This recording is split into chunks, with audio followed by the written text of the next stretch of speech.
السلام عليكم ورحمة الله وبركاته.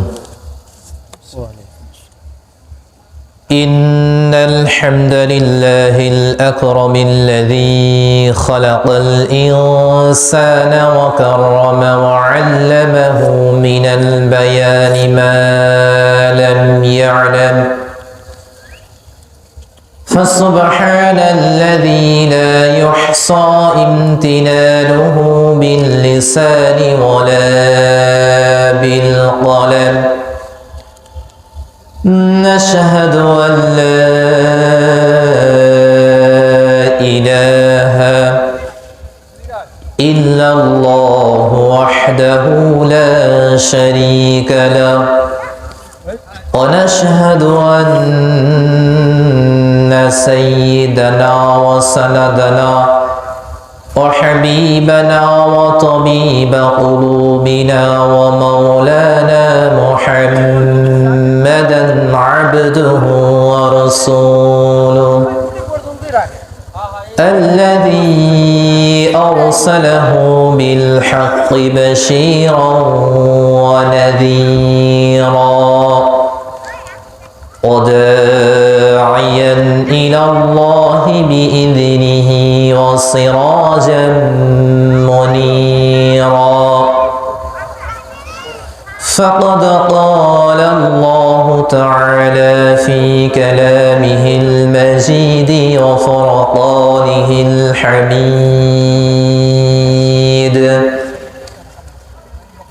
أعوذ بالله من الشيطان الرجيم. بسم الله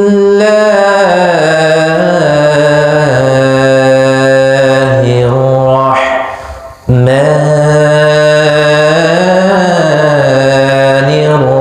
الرحيم.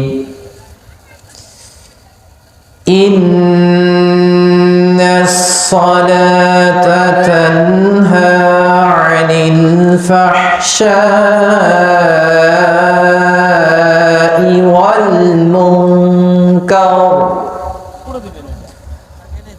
ولذكر الله أكبر والله يعلم ما تصنعون.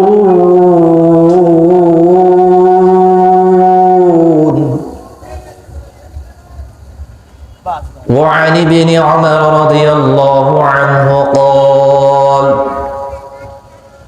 قال رسول الله صلى الله عليه وسلم: بني الإسلام على خمس: شهادة أن لا إله إلا الله وأن محمدا عبده ورسوله، وإقام الصلاة وإيتاء الزكاة والحج وصوم رمضان، أو كما قال النبي صلى الله عليه وسلم. اللهم صل على محمد وعلى آل محمد كما صليت على إبراهيم وعلى آل إبراهيم إنك حميد مجيد.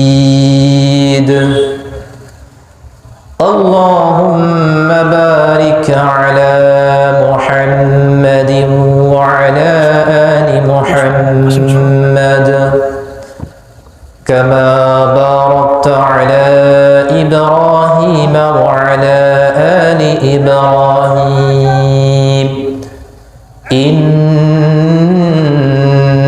حميد مجيد.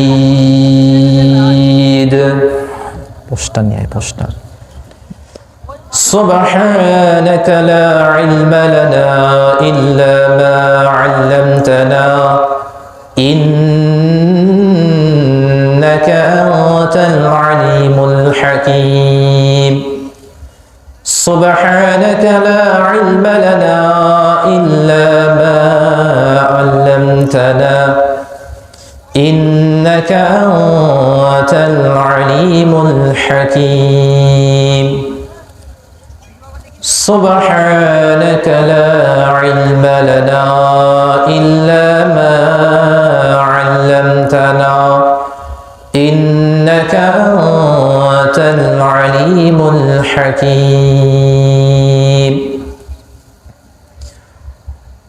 যাদের হৃদয়ে আছে আল্লাহর ভয় তারা কভু পথ ভুলে যায় না আল্লাহর প্রেম ছাড়া এই দুনিয়ায় কারো কাছে কোনো কিছু চাই না যাদের হৃদয়ে আছে আল্লাহর ভয় তারা কভু পথ ভুলে যায় না আল্লাহর প্রেম ছাড়া এই দুনিয়ায় কারো কাছে কোনো কিছু চাই না রাতের আধারে যারা সেজদাতে রয় দু চোখের স্রোতে নদী যেন বয় রাতের আধারে যারা সেজদাতে রয় দু চোখের স্রোতে নদী যেন বয় ছলনার হাত ছানি যতই আসুক ছলনার হাত ছানি যতই আসুক পেছনে ফিরেও তাকাই না যাদের হৃদয়ে আছে আল্লাহর ভয় তারা কভু পথ ভুলে যায় না আল্লাহর প্রেম ছাড়া এই দুনিয়ায় কারো কাছে কোনো কিছু চাই না যাদের হৃদয়ে আছে আল্লাহর ভয় তারা কভু পথ ভুলে যায় না আল্লাহর প্রেম ছাড়া এই দুনিয়ায় কারো কাছে কোনো কিছু চাই না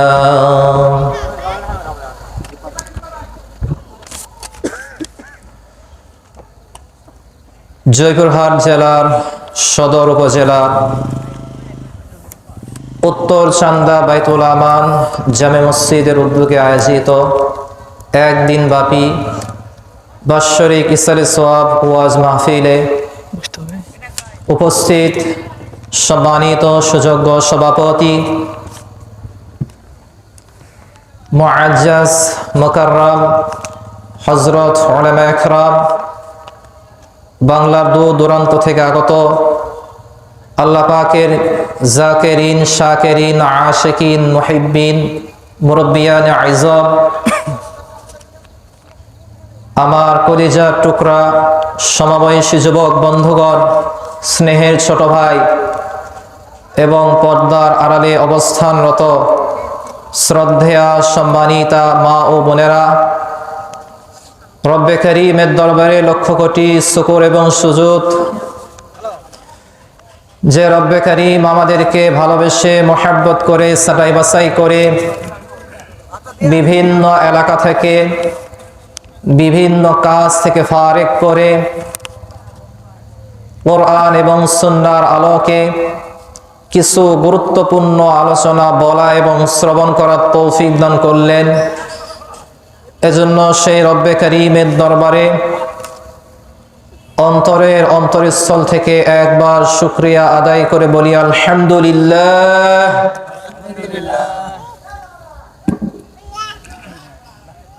সম্মানিত উপস্থিতি, আমি আপনাদের সামনে যে আয়াতে কারিমা তেলাওয়াত করেছি এবং যে হাদিস শরীফ পাঠ করেছি,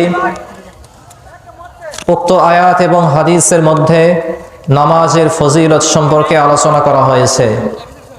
আল্লাহ তাআলা তৌফিক শামিল হাল হলে আমি উক্ত বিষয়বস্তুর উপর সংক্ষিপ্ত কিছু আলোচনা করার প্রয়াস পাবো ইনশাআল্লাহ। সম্মানিত সুধী, আল্লাহ রাসূল সাল্লাল্লাহু আলাইহি ওয়াসাল্লাম ইরশাদ করেছেন, বুনিয়াল ইসলামু আলা খামসিন শাহাদাতি আল্লা ইলাহা ইল্লাল্লাহ ওয়া আন্না মুহাম্মাদান আবদুহু ওয়া রাসূলুহু। ইসলামী শরিয়ার মূল ভিত্তি হলো 5টি বিষয়ের উপরে। 1 নাম্বার, একথার সাক্ষ্য প্রদান করা যে আল্লাহ তাআলা ছাড়া কোনো মাবুদ নেই এবং হযরত মুহাম্মদ সাল্লাল্লাহু আলাইহি ওয়াসাল্লাম আল্লাহ তাআলার বান্দা এবং রাসূল। ওয়া ইকামিস সালাহ, 2 নাম্বার, নামাজ কায়েম করা। ওয়া ইতাইজ যাকাত, 3 নাম্বার, যাকাত প্রদান করা। ওয়াল হজ্জি ওয়াস সাওমি রমাদান, 4 নাম্বার, হজ ব্রত পালন করা। এবং 5 নাম্বার, রমজান মাসে রোজা পালন করা। সম্মানিত সুধী, এই 5টি মূল ভিত্তি সমূহের মধ্যে প্রথমটি হলো কালিমা তথা ঈমান, আর ঈমানের পরেই হলো নামাজের স্থান।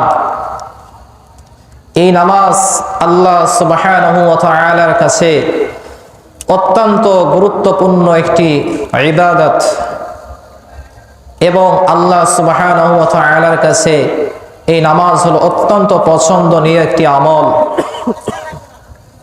নামাজ আল্লাহ তাআলার কাছে অত্যন্ত গুরুত্বপূর্ণ এবং পছন্দনীয় হওয়ার কারণে আল্লাহ সুবহানাহু ওয়া তাআলা বান্দাকে তা যথাসময়ে আদায়ের কারণে উত্তম বিনিময় প্রদানের প্রতিশ্রুতি করেছেন, যার সমর্থন পাওয়া যায় পবিত্র কোরআন এবং সুন্নাহর মধ্যে। যেমন বুখারী শরীফের 528 নম্বর হাদিসের মধ্যে এসেছে, আল্লাহ রাসূল সাল্লাল্লাহু আলাইহি ওয়াসাল্লাম সাহাবা একরামদেরকে লক্ষ্য করে বলছেন,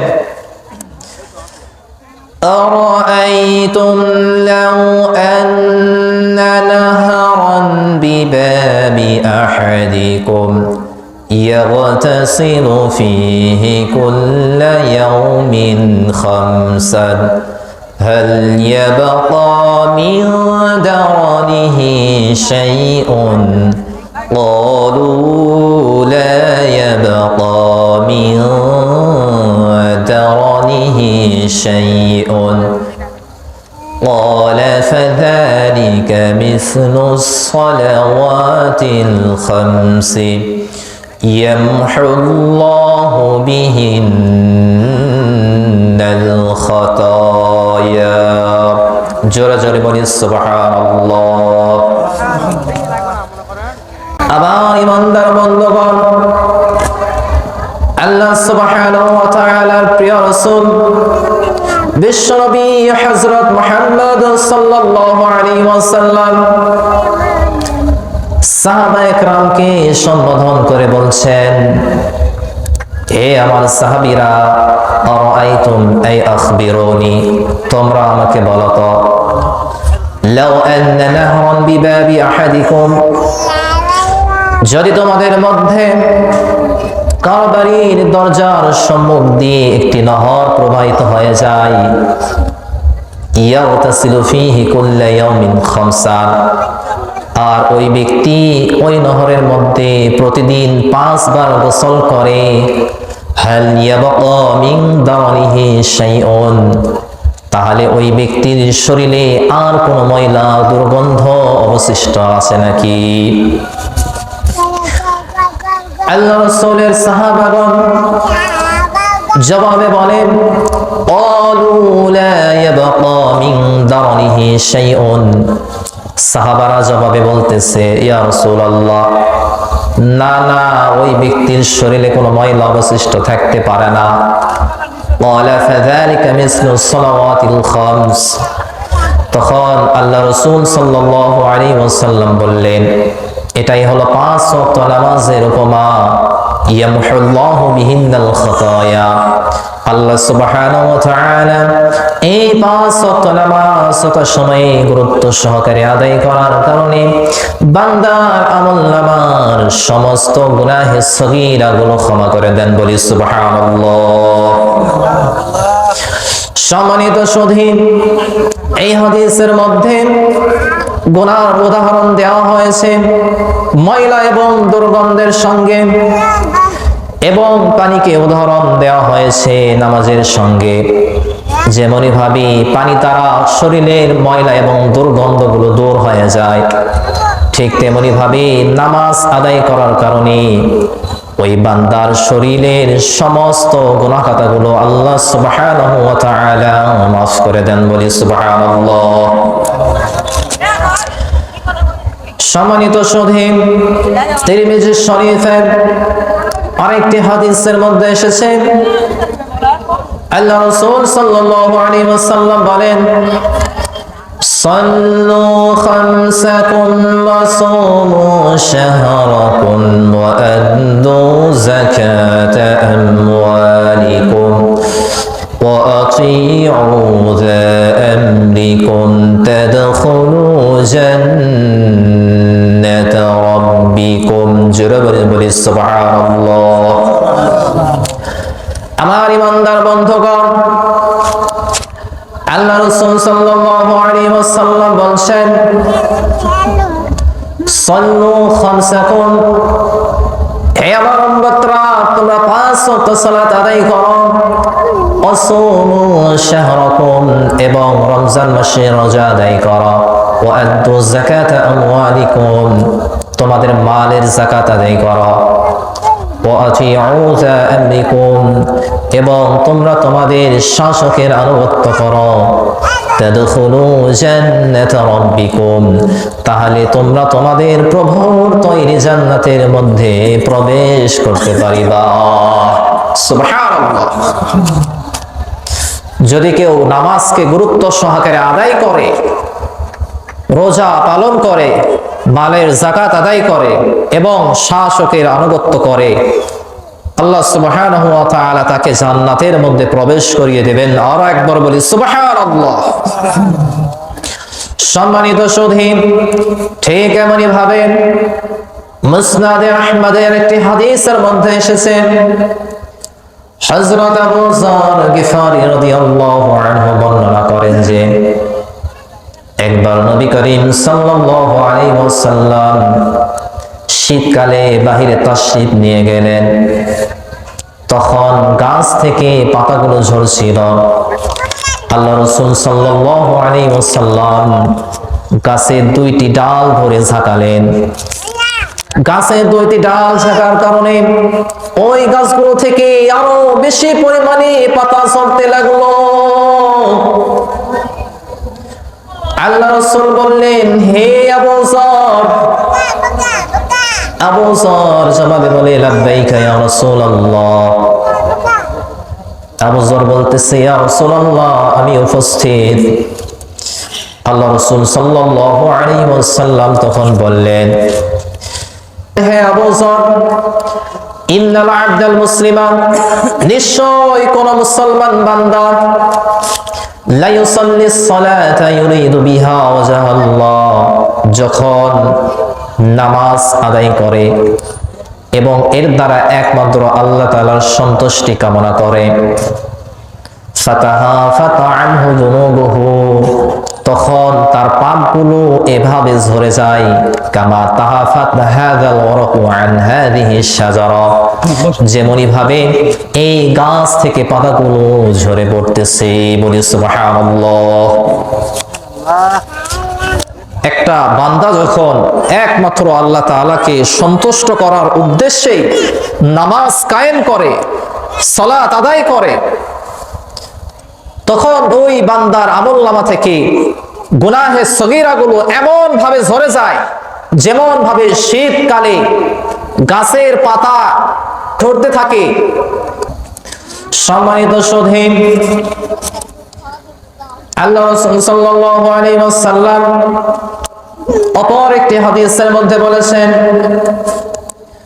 من حافظ على الصلاة أكرمه الله تعالى بخمس خصال يرفع عنه ضيق العيش وعذاب القبر ويعطيه الله كتابه بيمينه ويمر على الصراط كالبرق ويدخل الجنة بغير حساب جرب سبحان الله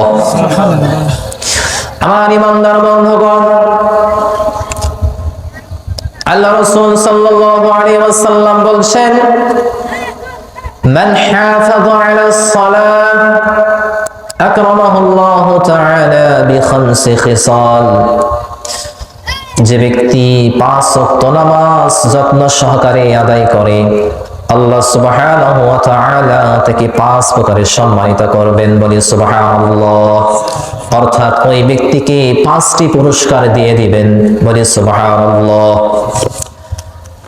এক নম্বর পুরস্কার হলো ইয়ারফাউ আনহু দিকাল আইশ আল্লাহ পাক রব্বুল আলামিন ওই ব্যক্তির রুজি রোজগারের সংকীর্ণতা দূর করে দিয়ে রুজি রোজগারের মধ্যে বরকত দিয়ে দিবেন বলি সুবহানাল্লাহ এটা হলো এক নাম্বার পুরস্কার এক নাম্বার পুরস্কার কি আল্লাহ সুবহানাহু ওয়া তাআলা ওই ব্যক্তির রুজি রোজগারের সংকীর্ণতা দূর করে দিয়ে ওই ব্যক্তির রুজি রোজগারের মধ্যে বরকত নাজিল করবে সম্মানিত সুধী একটা মানুষ সকাল থেকে নিয়ে সন্ধ্যা পর্যন্ত রুজি রোজগারের টেনশনে হাটে বাজারে ঘুরতে থাকে নিজের জীবনের সর্বস্বকে বিলিয়ে দেয় পাটটাকে ভরে তোলার জন্য বিবি বাচ্চাকে সুন্দরভাবে জীবনযাপন করানোর জন্য এমনকি রুজি রোজগারের পেছনে পড়ার কারণে মুয়াজ্জিনের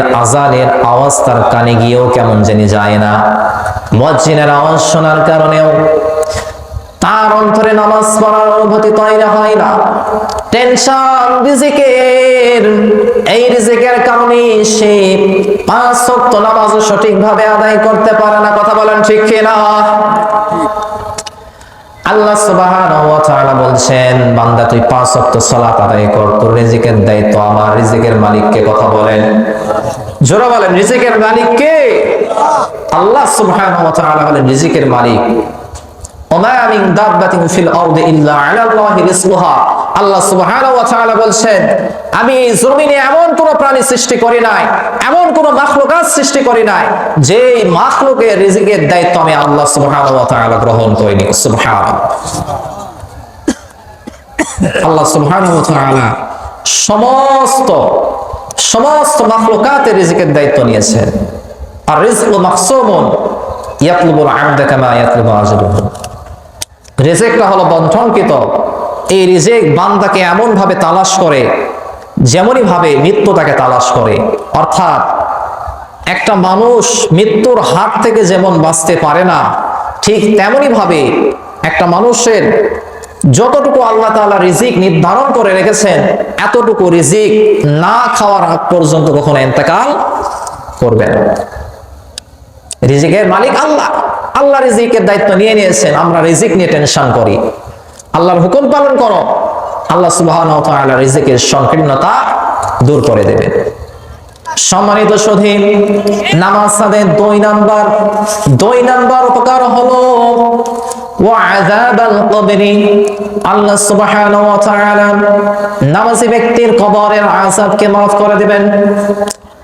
বর্ণিত আছে কবর হলো আখিরাতের মঞ্জিল সমূহের মধ্যে প্রথম মঞ্জিল হযরত উসমান রাদিয়াল্লাহু আনহু যখন কোন কবরের পাশে গিয়ে দাঁড়াতেন তখন তার দু চোখের অশ্রুতে তার দাড়ি মোবারক ভিজে যেত উসমান রাদিয়াল্লাহু আনহুর গোলাম তাকে জিজ্ঞাসা করলো হে আমিরুল মুমিনিন আপনার সামনে যখন জান্নাত এবং জাহান্নামের আলোচনা করা হয়, আপনি তখন ক্রন্দন করেন না। কিন্তু যখন আপনি কোন কবরের পাশে এসে দাঁড়ান, তখন আপনার চক্ষুর অশ্রু দ্বারা দাড়ি মোবারক ভিজে যায়। এর কারণ তো বুঝলাম না, কারণটি একটু বুঝিয়ে বলুন। তখন হযরত ওসমান রাদিয়াল্লাহু আনহু জবাবে বললেন, আমি আল্লাহ রাসূল সাল্লাল্লাহু আলাইহি ওয়াসাল্লামকে বলতে শুনেছি, কবর হলো আখিরাতের মঞ্জিল সমূহের প্রথম মঞ্জিল। যে ব্যক্তি এই কবরের মধ্যে মুক্তি পেয়ে যাবে, পরবর্তী মঞ্জিলগুলো তার জন্য সহজ এবং সরল হবে। আর যে ব্যক্তি এই কবরের মধ্যে আটকে যাবে, কবরের সওয়াল জবাব দিতে পারবে না, তাহলে আখিরাতের পরবর্তী মঞ্জিলগুলো ওই ব্যক্তির জন্য আরো বেশি কঠিন হয়ে যাবে। নামাজ পড়া প্রয়োজন আছে। নামাজ পড়লে আল্লাহ তাআলা 1 নম্বর রিজিকের মধ্যে বরকত দিবে, 2 নম্বর কবরের আযাব মাফ করে দেবে। আল্লাহ রাসূল সাল্লাল্লাহু আলাইহি ওয়াসাল্লাম নামাজ পড়েছেন অথচ কবরের আযাব থেকে পানা চাননি, এমন কোন নামাজ আল্লাহ রাসূলের জীবনীতে নাই। আম্মা জান আয়েশা সিদ্দিকা রাদিয়াল্লাহু আনহা বলেন, আল্লাহ রাসূল সাল্লাল্লাহু আলাইহি ওয়াসাল্লাম নামাজ পড়েছেন অথচ কবরের আযাব থেকে পানা চাননি, এমন কোন নামাজের পড়া দেখি নাই। মানে প্রত্যেকটা নামাজের পরে আল্লাহ রাসূল সাল্লাল্লাহু আলাইহি ওয়াসাল্লাম, যার আগে এবং পিছনে সমস্ত গুনাহ মাফ করে দেওয়া হয়েছে, তিনি কবরের আযাব থেকে আল্লাহর কাছে পানা চাইতেন। সেখানে আপনি আমি একজন আল্লাহ রাসূলের সাধারণ একটা উম্মত, আল্লাহ তাআলার সাধারণ একটা বান্দা। আপনার আমার নামাজ পড়ার প্রয়োজন আছে না নাই? পড়ব তো ইনশাআল্লাহ। সম্মানিত সুধী, নামাজ পড়ার 3 নম্বর ফায়দা হলো, 3 নম্বর পুরস্কার হলো, ওয়াইউতিহিল্লাহু কিতাবাহু বিয়ামিনিহি। 3 নম্বর পুরস্কার আল্লাহ সুবহানাহু ওয়া তাআলা কিয়ামতের ময়দানে নামাজি ব্যক্তির আমলনামা তার ডান হাতে দিয়ে দিবেন, বলে সুবহানাল্লাহ। কোরআনুল কারীমের মধ্যে এসেছে, যে ব্যক্তির আমলনামা বাম হাতে দেওয়া হবে ওই ব্যক্তির স্থান হবে জাহান্নাম, কিন্তু নামাজি ব্যক্তির আমলনামা দেওয়া হবে ডান হাতে।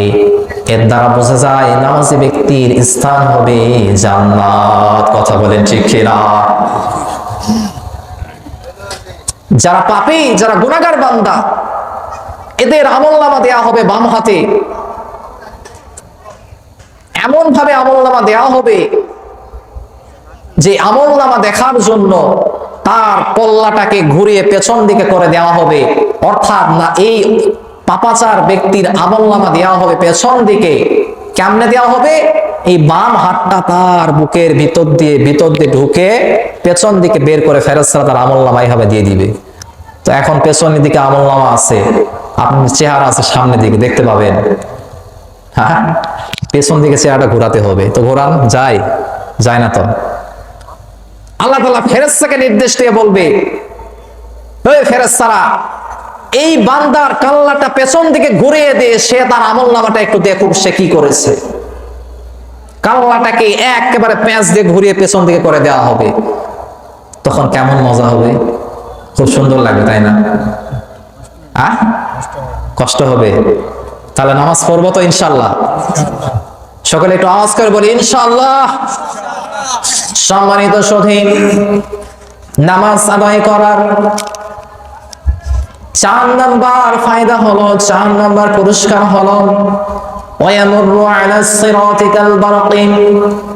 4 নম্বর পুরস্কার হলো, নামাজি ব্যক্তি কাল কিয়ামতের ময়দানে পুল সিরাত বিজলির গতিতে পার হয়ে যাবে, বলি সুবহানাল্লাহ।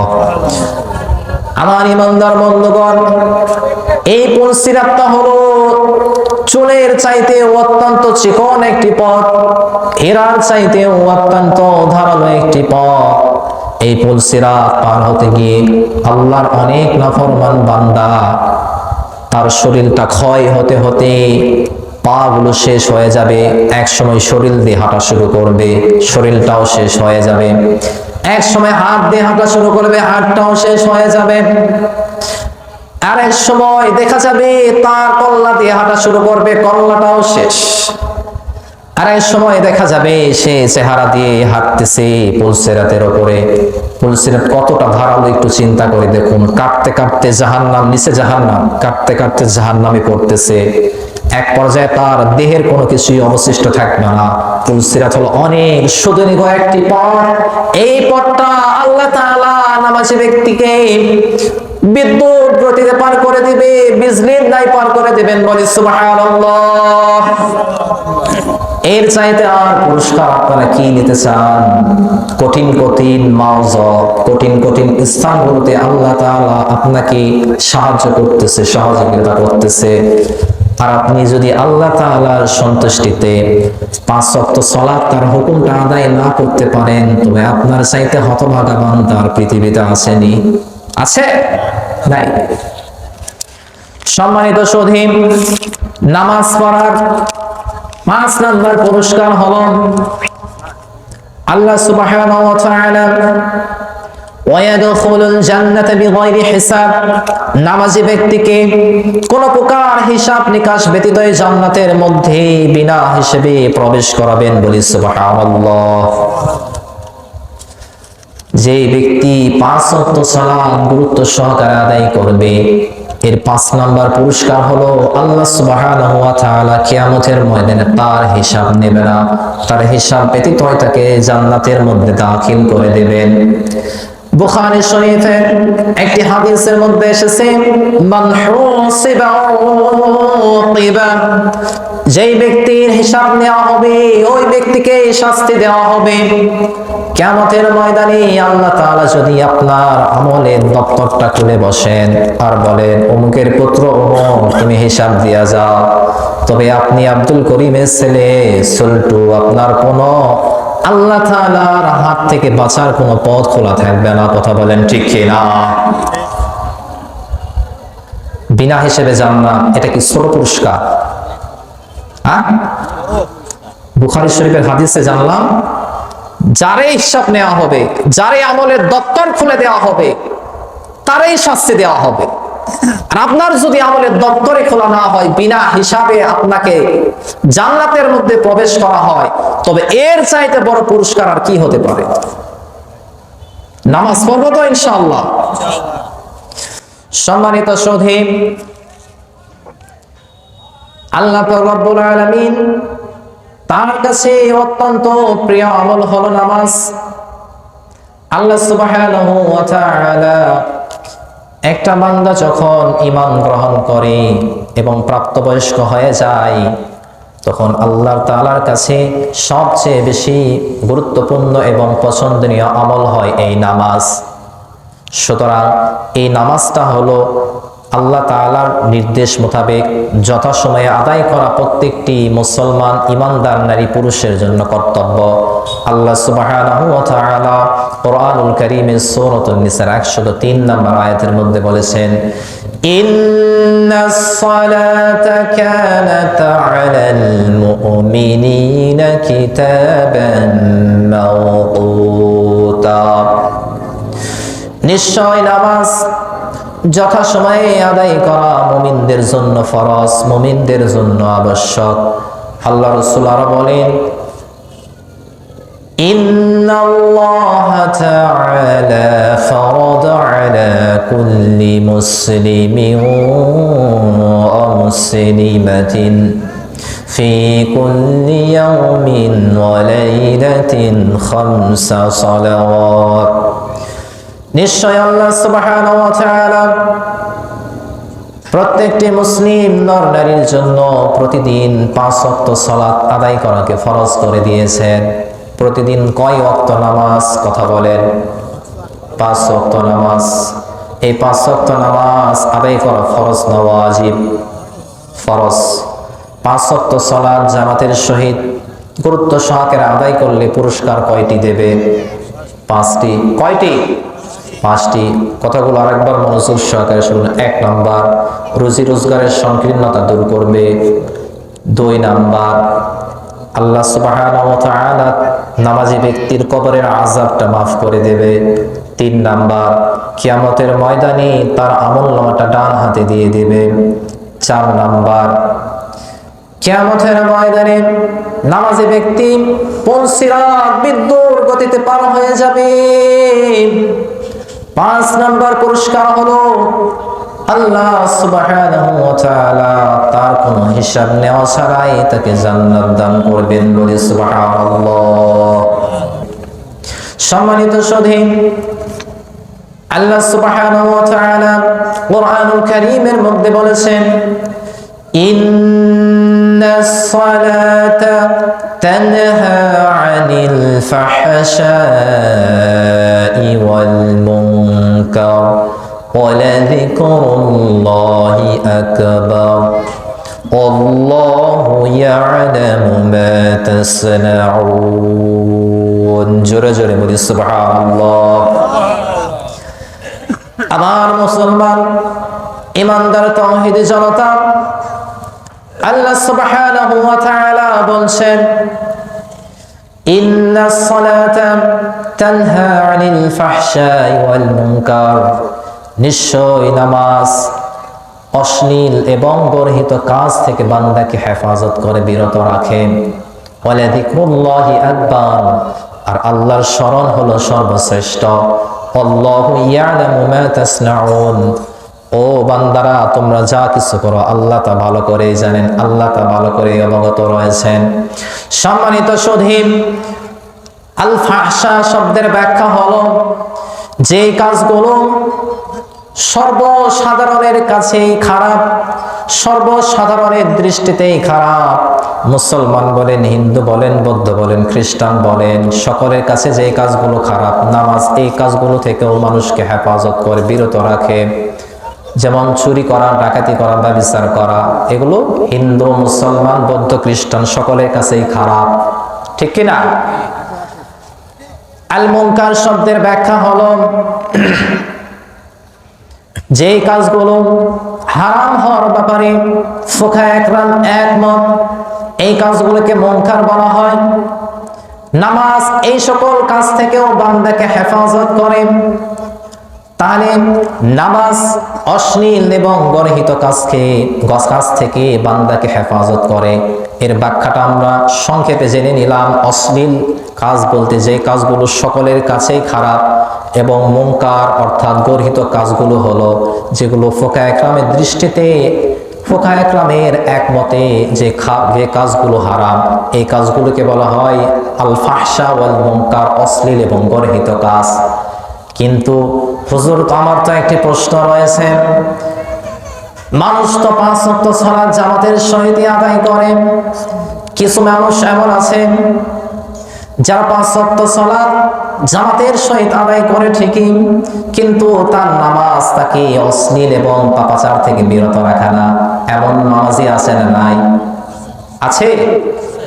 আপনাদের চান্দাতে আছে? জামাতের সহিত সালাত আদায় করে, কিন্তু তার সালাত তাকে পাপ কাজ থেকে বিরত রাখে না। এর কারণ কি?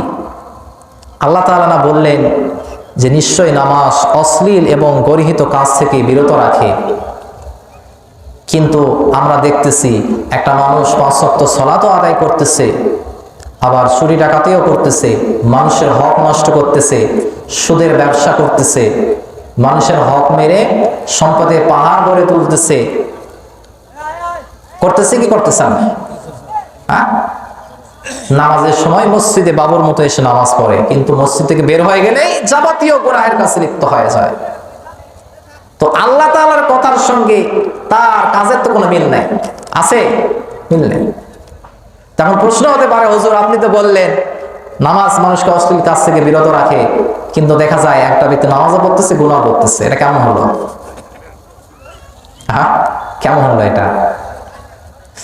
এর জবাব হলো আল্লাহ রাসূল সাল্লাল্লাহু আলাইহি ওয়াসাল্লাম অনেক আগেই দিয়ে গিয়েছেন। আল্লাহ রাসূল বলেন, মান লাম তানহাহু সালাতুহু আনিল ফাহশাই ওয়াল মুনকার ফালা সালাতা লাহু, যে ব্যক্তির নামাজ তাকে অশ্লীল এবং গর্হিত কাজ থেকে বিরত রাখে না, ওই ব্যক্তির নামাজই মূলত হয় নাই। তার নামাজ হয় না। যে ব্যক্তি নামাজও আদায় করে গুনাহের কাজেও লিপ্ত হয়ে যায়, ওই ব্যক্তির সালাতে হয় না। কথা বলেন ঠিক না? নামাজি হলো 5 প্রকার। কয় প্রকার? 5 প্রকার। নামাজি হলো 5 প্রকার। এই 5 প্রকার নামাজের 5 প্রকার ফলাফল। 5 প্রকার নামাজের 5 প্রকার ফলাফল। একটা ব্যক্তির নামাজ তাকে গুনাহের কাজ থেকে কেন বিরত রাখে না, এটা বুঝতে হলে এই 5 প্রকার নামাজের সম্পর্কে জানুন আজকে। 1 নাম্বার নামাজি হলো শাস্তিপ্রাপ্ত নামাজি। 2 নাম্বার নামাজি হলো ধমকপ্রাপ্ত নামাজি। 3 নাম্বার নামাজি হলো ক্ষমাপ্রাপ্ত নামাজি। 4 নাম্বার নামাজি হলো সওয়াবপ্রাপ্ত নামাজি।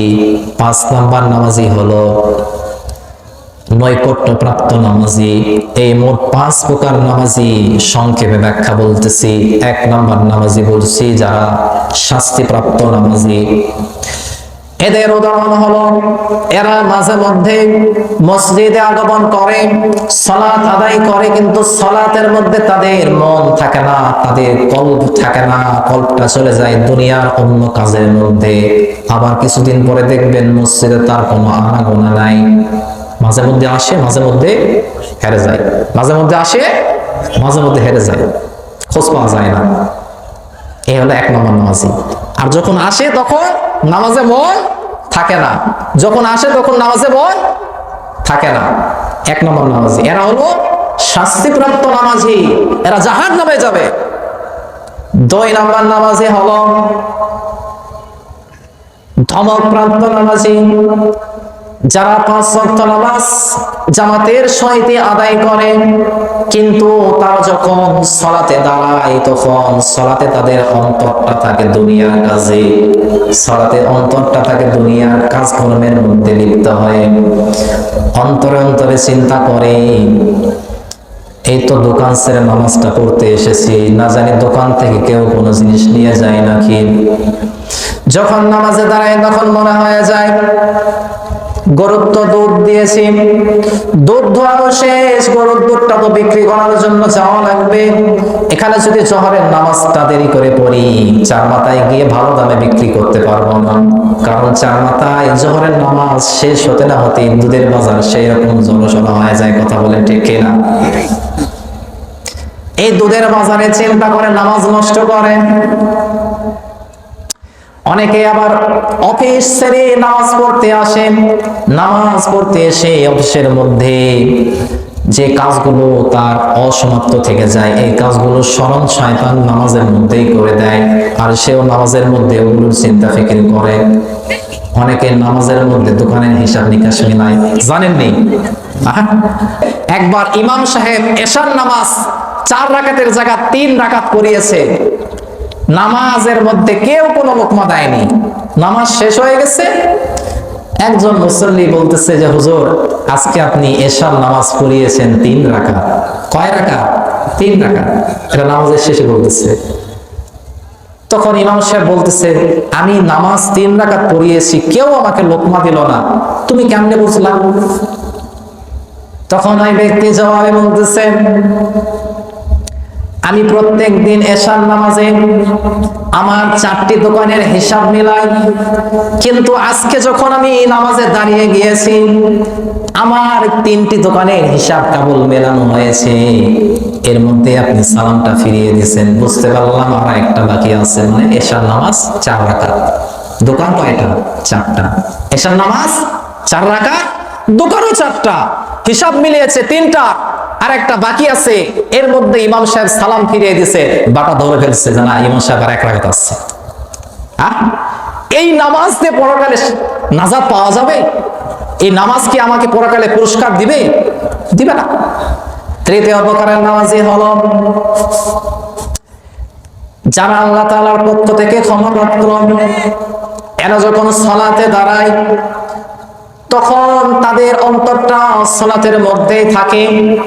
মাঝে মধ্যে ইবলিস শয়তান এসে সালাতের মধ্য থেকে তার মনটা অন্য কাজের দিকে নিয়ে যায়।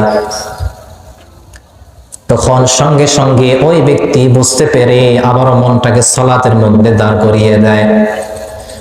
একটু পরে আবার ইবলিস এসে তার মনটা দুনিয়াবি কাজের মধ্যে নিয়ে যায়। সঙ্গে সঙ্গে ওই ব্যক্তির স্মরণ হওয়া মাত্র আবারও তার মনটাকে নামাজের মধ্যে নিয়ে আসে। না না, আমি যেন রবের সামনে দাঁড়িয়ে রয়েছি, রবের সামনে দাঁড়িয়ে তো দুনিয়ার চিন্তা করা যাবে নাকি? যাবে? যাবে না। আপনারা যখন কোনো এসিডিসির সামনে দাঁড়ান, যখন কোনো স্বরাষ্ট্রমন্ত্রী, প্রধানমন্ত্রী, ম্যাজিস্ট্রেটের সামনে দাঁড়ান, যখন কোনো ভদ্র ব্যক্তিদের সামনে দাঁড়ান, তখন আপনি যেমন নড়াচড়া করেন না, মনটাকে অন্যদিকে নিয়ে যান না, বরং তার দিকেই নিবদ্ধ থাকে। ঠিক তেমনি ভাবে এই তৃতীয় প্রকার নামাজি, সে তার মনটাকে সবসময় নামাজের মধ্যে রাখার চেষ্টা করে, যদিও বা কখনো শয়তান তার মনটা অন্য জায়গায় নিয়ে যায়, সঙ্গে সঙ্গে আবারও সে শয়তানের সঙ্গে জিহাদ ঘোষণা করে তার মনটা নামাজের মধ্যে নিয়ে আসে। কথা বলেন ঠিক কিনা? এই প্রকার নামাজই হলো ক্ষমাপ্রাপ্ত নামাজি। আল্লাহ সুবহানাহু ওয়া তাআলা এই প্রকার নামাজির সমস্ত গুনাহগুলো মাফ করে দিবেন। সুবহানাল্লাহ। এই প্রকার নামাজই হলো গুনাহের কাজ থেকে বিরত থাকতে পারে। এদের নামাজটায়, এদের সালাতটায় তাদেরকে যাবতীয় পাপাচার থেকে, গুনাহের কাজ থেকে বিরত রাখে। আর পূর্বে যে দুই প্রকার নামাজের কথা বলেছি, এক নাম্বার শাস্তিপ্রাপ্ত নামাজি, দুই নাম্বার ধমকপ্রাপ্ত নামাজি, এদের নামাজগুলো মূলত তাদেরকে গুনাহের কাজ থেকে, পাপাচার থেকে বিরত রাখে না। এবং এদের ফলাফল হলো, প্রথম প্রকার নামাজি এরা শাস্তি পাবে, জাহান্নামে যাবে। দ্বিতীয় প্রকার নামাজি এরা ধমকপ্রাপ্ত নামাজি, কিয়ামতের ময়দানে আল্লাহ সুবহানাহু ওয়া তাআলা তাদেরকে ভর্ৎসনা করবেন, তাদেরকে ধমক দেবেন। আল্লাহ তাআলার ধমক হবে অত্যন্ত কঠোর, ধমক তাদেরকে পোহাইতে হবে। তৃতীয় প্রকার নামাজি হলো ক্ষমাপ্রাপ্ত নামাজি। এদের নামাজটাই মূলত তাদেরকে গুনাহের কাজ থেকে বিরত রাখে। চতুর্থ প্রকার নামাজি হলো সওয়াবপ্রাপ্ত নামাজি। চতুর্থ প্রকার কি? সওয়াবপ্রাপ্ত নামাজি। এই প্রকার নামাজি ব্যক্তিরা যখন নামাজে দাঁড়ায়, তখন তাদের অন্তরটা আল্লাহর দিকে নিবদ্ধ থাকে। তাদের কলটা দুনিয়ার কোনো নামাজ, দুনিয়ার কোনো কাজের মধ্যে লিপ্ত হয়ে যায় না, দুনিয়ার কোনো কাজ নিয়ে চিন্তা ফিকির করে না, দুনিয়ার কোনো জায়গায় ঘুরতেও যায় না, স্বপ্ন পেরেও যায় না, বিলের ঘাটও যায় না। বুঝছেন? কথা বুঝছেন? মনটা সবসময় কোথায় থাকে? নামাজেই থাকে। এই প্রকার নামাজি শয়তান শত চেষ্টা করার পরেও তাদের অন্তরটা নামাজের বাহিরে এক মুহূর্তের জন্য নিয়ে যাইতে পারে না। এই প্রকার নামাজি আল্লাহ তাআলার পক্ষ থেকে, আসমান থেকে অসংখ্য সওয়াবের ভাগীদার হয়ে যায়। বলি সুবহানাল্লাহ। 5 নাম্বার নামাজি হলো যারা আল্লাহ তাআলার পক্ষ থেকে নৈকট্য প্রাপ্ত হয়েছে। এই প্রকার নামাজ যখন নামাজে দাঁড়ায়, তখন নামাজের মধ্যে তাদের কল্প আল্লাহর প্রতি নিবদ্ধ থাকে। সঙ্গে সঙ্গে এরা আল্লাহ তাআলার সঙ্গে কথোপকথন করে। আল্লাহর সঙ্গে কি করে? কথোপকথন করে। এই প্রকার নামাজে হলো সলাতুল আম্বিয়া। এটা হলো সলাতুল আম্বিয়া, নবীদের নামাজ। এটা কাদের নামাজ? নবীদের নামাজ। নবীরা যখন নামাজে দাঁড়ায়, তখন তার প্রভুর সঙ্গে আলাপ আলোচনা করে, কনভারসেশন করে, কথোপকথন করে। এই দরজা একমাত্র নবীরাই হাসিল করতে পারে, বান্দারা পারে না। 4 নম্বর যে নামাজের কথা বলেছি, এটা হলো সলাতুল আউলিয়া। যাদের নামাজের মধ্যে শুরু থেকে শেষ পর্যন্ত মন থাকে, এটা হলো সলাতুল আউলিয়া। 3 নাম্বার নামাজি হলো সলাতুল মাগফুরিন, যাদেরকে ক্ষমা করা হয়েছে। 2 নাম্বার নামাজি হলো সলাতুল গাফিলিন, যারা অলস ভাবে, অলসতার সহিত নামাজ আদায় করে। আর প্রথম নাম্বার যে নামাজি, এটা হলো সলাতুল মুনাফিকিন, মুনাফিকদের নামাজ। এরা মাঝে মধ্যে সলাতে হাজির হয়, হাজিরা দেয়, আর বলে আমাদের ঈমান আছে। আবার মাঝে মধ্যে এদেরকে আর মসজিদে খুঁজে পাওয়া যায় না, মানুষ থেকে হাজিরা দিয়ে আসে, না ঈমান আছে, নামাজ না পড়ে ঈমান ঠিক আছে হুজুর, আছে না নাই? আল্লাহ রাসূল সাল্লাল্লাহু আলাইহি ওয়াসাল্লাম বলছেন, বাইনাল আবদি ওয়া বাইনাল কুফরি তারকুস সালাহ। বান্দা এবং কুফরির মাঝে পার্থক্য হলো তারকুস সালাহ, নামাজকে পরিত্যাগ করা। আল্লাহ রাসূল সাল্লাল্লাহু আলাইহি ওয়াসাল্লাম বলেছেন, মান তারাকাস সালাতা মুতাআম্মিদান ফাকাদ কাফারা, যে ব্যক্তি ইচ্ছাকৃতভাবে সালাত ছেড়ে দেয় সে যেন কুফরি করলো, কুফরির সমতুল্য গুনাহ করলো। বলি নাউযুবিল্লাহ। ইচ্ছাকৃতভাবে নামাজ ছেড়ে দেব? নামাজ পড়বো তো সকলে? দুইটা হাত উত্তোলন করে দেখান মুসলমান, নামাজ পড়বো তো ইনশাআল্লাহ? ইনশাআল্লাহ বলতে হবে, ইনশাআল্লাহ। ইনশাআল্লাহ সালাত আদায় করব আমরা সকলে। আল্লাহ সুবহানাহু ওয়া তাআলা সকলকে কবুল এবং মঞ্জুর করে নেয়। সকলেই বলি আমিন। একটু আওয়াজে বলি আমিন। সম্মানিত সুধীন, যে যেখানে রয়েছেন, যে যেখানে বসে রয়েছেন, একটু মনোযোগ দিয়ে শ্রবণ করার চেষ্টা করুন। আমি আর বেশিক্ষণ আলোচনা করব না, অল্প কিছু সময় আলোচনা করব। আমি আপনাদেরকে আলোচনার পূর্বে বলে দিয়েছি, আমি আজকে আলোচনা করব নামাজের ফজিলত নিয়ে। নামাজ আদায় করলে এই নামাজটা আপনার জন্য কিয়ামতের ময়দানে নূর হয়ে যাবে। কিয়ামতের ময়দানে এই নামাজটা আপনার জন্য নাজাতের কারণ হয়ে যাবে। কিয়ামতের ময়দানে এই নামাজটা আপনার জন্য জাহান্নাম থেকে মুক্তির সনদ হয়ে যাবে। হযরত আব্দুল্লাহ ইবনে আমর রাদিয়াল্লাহু আনহু হতে বর্ণিত, আনিন নবী সাল্লাল্লাহু আলাইহি ওয়াসাল্লাম আন্নাহু যাকারাস সালাতা ইয়াওমান, আল্লাহ রাসূল সাল্লাল্লাহু আলাইহি ওয়াসাল্লাম একবার নামাজ সম্পর্কে আলোচনা করছিলেন। ফাকালা, তখন তিনি বললেন, মান হাফাযা আলাইহা কানাত লাহু নূরান ওয়া বুরহানান ওয়া নাজাতান ইয়াওমাল কিয়ামাহ। যে ব্যক্তি পাঁচ ওয়াক্ত সালাতকে গুরুত্ব সহকারে আদায় করবে, পাঁচ ওয়াক্ত সালাতের প্রতি যত্নবান থাকবে, কানাত লাহু নূরান ওয়া বুরহানান ওয়া নাজাতান, এই নামাজটা তার জন্য কিয়ামতের ময়দানে, ইয়াউমুল কিয়ামা, কিয়ামতের ময়দানে নূর হয়ে যাবে। কিয়ামতের ময়দানে এই নামাজটা জাহান্নাম থেকে মুক্তির তার সনদ হয়ে যাবে। কিয়ামতের ময়দানে এই নামাজটা তার জন্য নাজাতের কারণ হয়ে যাবে। বলি সুবহানাল্লাহ। পাঁচ ওয়াক্ত সালাত যদি গুরুত্ব দিয়ে আদায় করা হয়, নামাজের প্রতি যত্নশীল থাকা হয়, নামাজের ওয়াক্তগুলোর প্রতি খেয়াল রেখে যথাযথভাবে গুরুত্ব সহকারে দেহ, কল্প, আকল তিনটার সমন্বয়ে নামাজ আদায় করা হয়, তবে আল্লাহ রাসূল সাল্লাল্লাহু আলাইহি ওয়াসাল্লাম বলছেন, এই নামাজটা কিয়ামতের ময়দানে বান্দা তোর জান্নাতে যাওয়ার জন্য দলিল হয়ে যাবে। বলি সুবহানাল্লাহ। নামাজ যদি আমার জন্য দলিল হয়ে যায়, আর কিছু লাগবে? লাগবে না। আল্লাহ রাসূল সাল্লাল্লাহু আলাইহি ওয়াসাল্লাম আরো বলেন,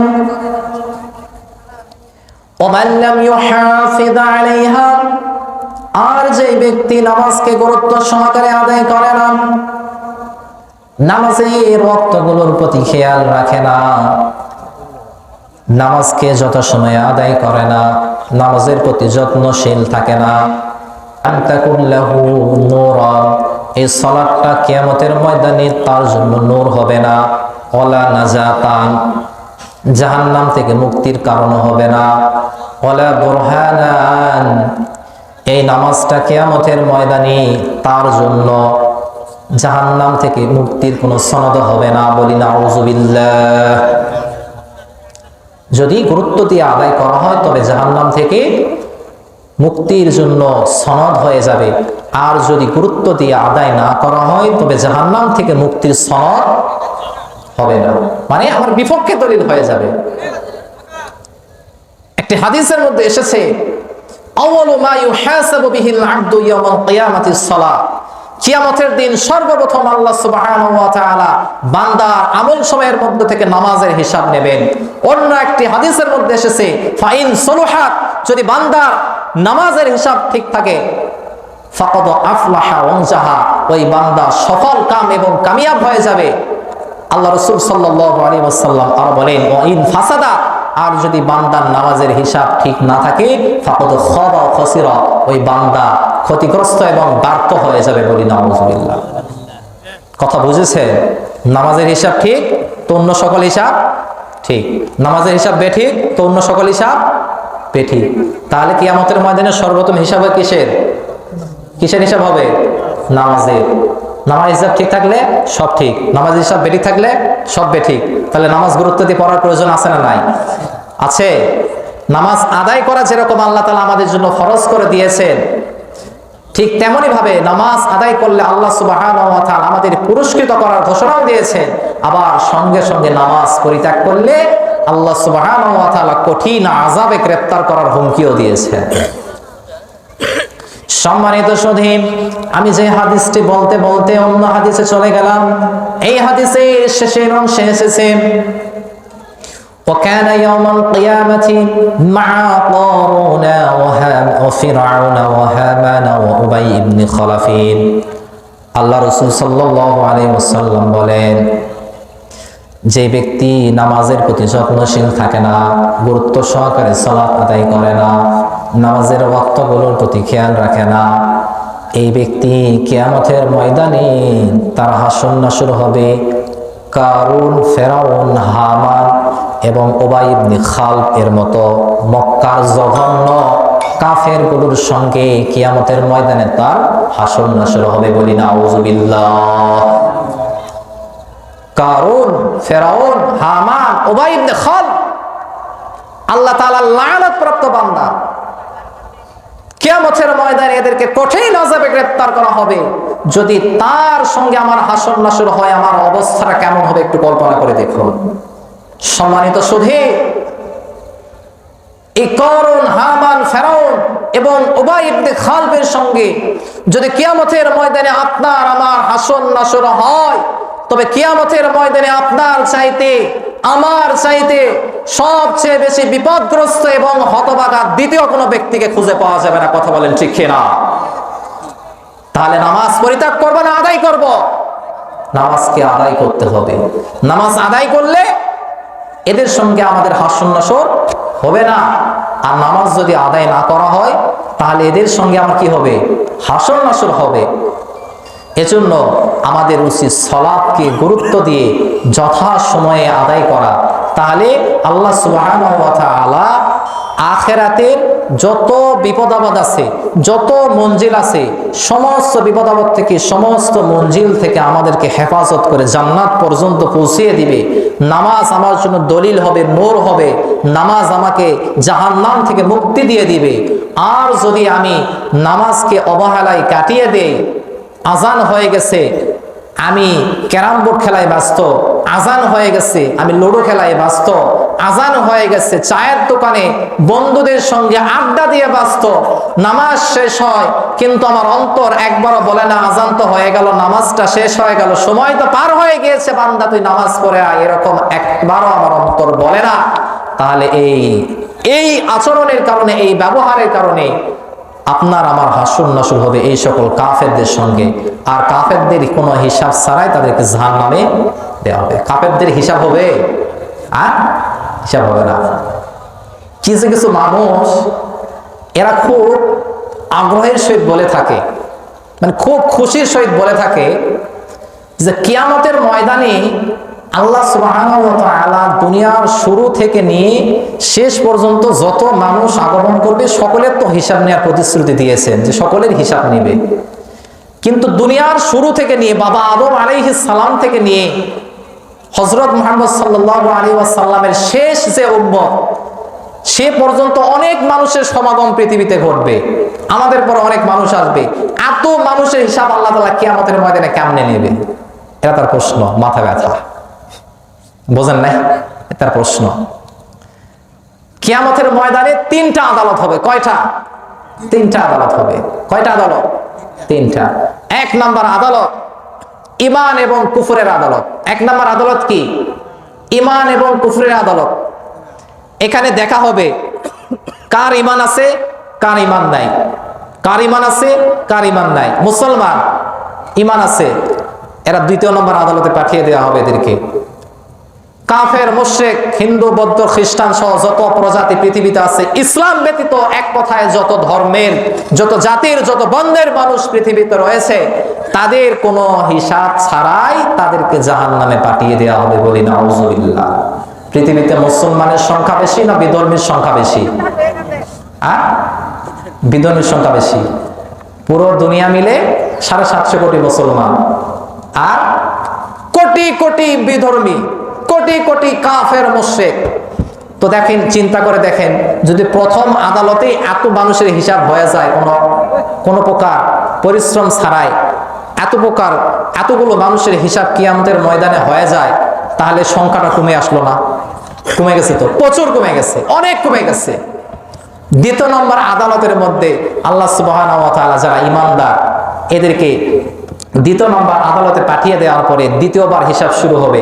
এই দ্বিতীয় নম্বর আদালতের মধ্য থেকে কিছু ছাঁটাই বাছাই করা হবে, করে আবারও কিছু কমে যাবে। তৃতীয় নম্বর আদালত থেকে যখন একটা মানুষ রেহাই পেয়ে তাকে তৃতীয় আদালতে পাঠিয়ে দেওয়া হবে। তৃতীয় আদালতে গিয়ে আল্লাহ সুবহানাহু ওয়া তাআলা বান্দাকে ছোট ছোট নেক আমলের কারণে মাফ করে দিবেন। সুবহানাল্লাহ। দুনিয়াতে থাকা অবস্থায় বান্দা, তুই একটা আলেমকে সালাম দিছস, আমি তোর মাফ করে দিলাম, যা। একটা ব্যক্তিকে, একটা অভাবী ব্যক্তিকে খাদ্য খাওয়াইছস, আমি তোর মাফ করে দিলাম, যা। সম্মানিত সুধী, আজে বাজে গল্প নয়। আমরা যদি নামাজকে গুরুত্ব সহকারে আদায় করি, তাহলে নামাজ আমাদেরকে জান্নাতে নিয়ে যাবে। আর যদি আমরা নামাজটা গুরুত্ব সহকারে আদায় না করি, নামাজ আমাদেরকে জাহান্নামে নিয়ে যাবে। কিয়ামতের ময়দানে জান্নাতীরা যখন জান্নাতে যাবে, জাহান্নামীরা যখন জাহান্নামে যাবে, আল্লাহ সুবহানাহু ওয়া তাআলা বলছেন, তখন জান্নাতী এবং জাহান্নামীদের মধ্যে কনভারসেশন হবে, আলাপ আলোচনা হবে, কথোপকথন হবে। আল্লাহ সুবহানাহু ওয়া তাআলা বলছেন, জান্নাতীরা জাহান্নামীদেরকে জিজ্ঞাসা করবে, মা সালাকাকুম ফি সাকার, হে জাহান্নামীরা, কোন বস্তু তোমাদেরকে জাহান্নামে টেনে নিয়ে এসেছে? আল্লাহ সুবহানাহু ওয়া তাআলা বলেন, তখন জাহান্নামীরা উত্তরে বলবেন, ক্বালু লাম নাকু মিনাল মুসাল্লিন, দুনিয়াতে থাকা অবস্থায় আমরা নামাজ আদায় করতাম না। জাহান্নামীরা কি বলবে? এক নম্বর, কতগুলো গুরুত্ব সহকারে শুনুন, 4টা কারণ বলবে। 1 নম্বর কারণ, ক্বালু লাম নাকু মিনাল মুসাল্লিন, দুনিয়াতে থাকা অবস্থায় আমরা সালাত আদায় করতাম না। 2 নম্বর কারণ, ওয়ালাম নাকু নুতঈমুল মিসকিন, 2 নম্বর, আমরা অভাবীদেরকে খানা খাওয়াতাম না, মিসকিনদেরকে সাহায্য সহযোগিতা করতাম না। 3 নম্বর কারণ, ওয়া কুননা নাখুদু মাআল খায়দিন, 3 নম্বর কারণ, আমরা দুনিয়ায় থাকা অবস্থায় ইসলামের যারা সমালোচক ছিল, এই সমালোচকদের সঙ্গে মিশে ইসলামের সমালোচনা করেছি। 4 নম্বর কারণ, ওয়াকুন্না নুকাযযিবু বিয়াউমিদ্দিন, 4 নম্বর কারণ হলো আমরা এই কিয়ামত দিবসকে অস্বীকার করতাম, যার কারণে আজকে আমরা জাহান্নামের মধ্যে জ্বলতেছি, বলি নাউযুবিল্লাহ। জাহান্নামীরা জাহান্নামে গিয়েছে কয়টি কারণে? 4টি কারণে। কয়টি? 4টি কারণে। এর মধ্যে প্রথম কারণ কি? ক্বালু লাম নাকু মিনাল মুসাল্লিন, জাহান্নামীরা বলবে আমরা দুনিয়াতে থাকা অবস্থায় সালাত আদায় করতাম না। 1 নম্বর কারণ কি? সালাত আদায় করতাম না। 1 নম্বর কারণই আছে সালাত আদায় না করা। এজন্য সালাত আদায় করবেন তো ইনশাআল্লাহ?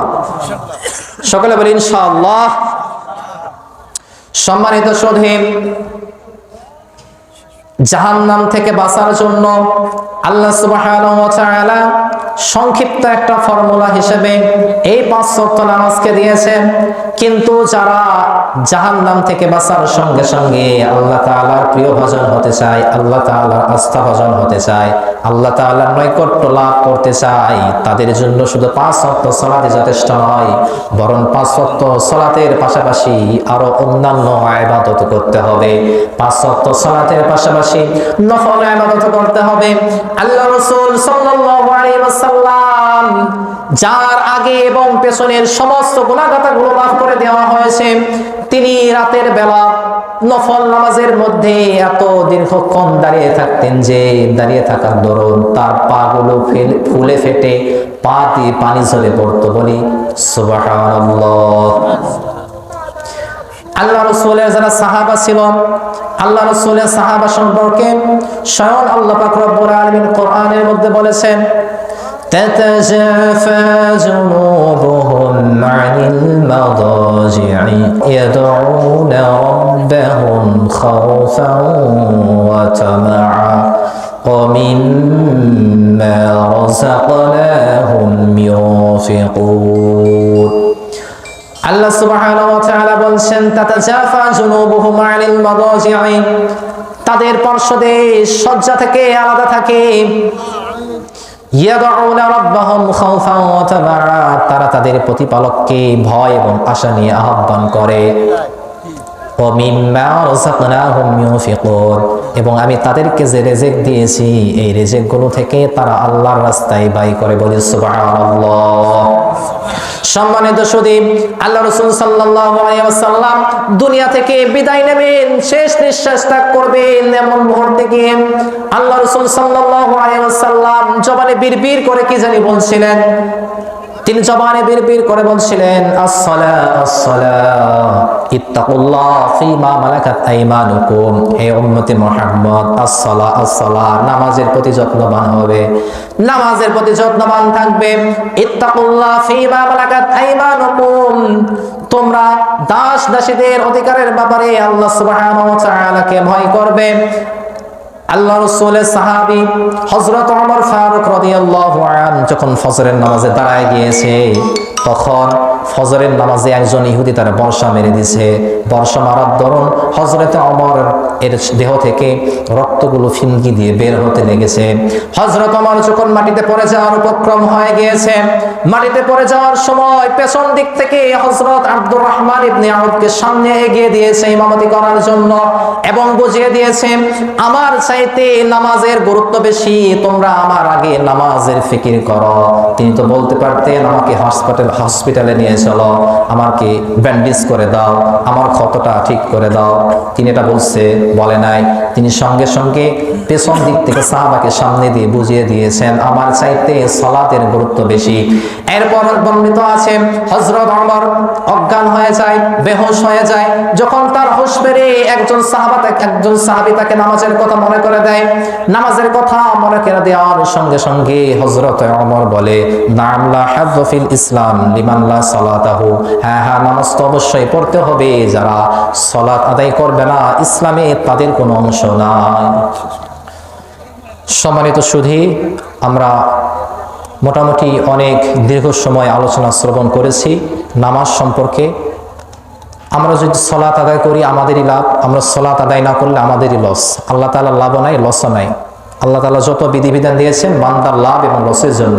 এজন্য আল্লাহ তাআলার নির্দেশ যদি আমরা সঠিকভাবে পালন করি, আল্লাহ সুবহানাহু ওয়া তাআলা আমাদেরকে দুনিয়া এবং আখিরাতের মধ্যে উত্তম প্রতিদান দেবেন। পাশাপাশি আখিরাত এবং দুনিয়ার সমস্ত বিপদ আপদ বালা মুসিবত থেকে আমাদেরকে হেফাজত করবেন। আল্লাহ সুবহানাহু ওয়া তাআলা আমাদের সবাইকে 5 ওয়াক্ত নামাজ জামাতের সহিত আদায় করার তৌফিক দান করুন। সকলে বলি আমিন। ওয়া আখির দাওয়ানা আলহামদুলিল্লাহি রাব্বিল আলামিন। আসসালামু আলাইকুম ওয়া রাহমাতুল্লাহ।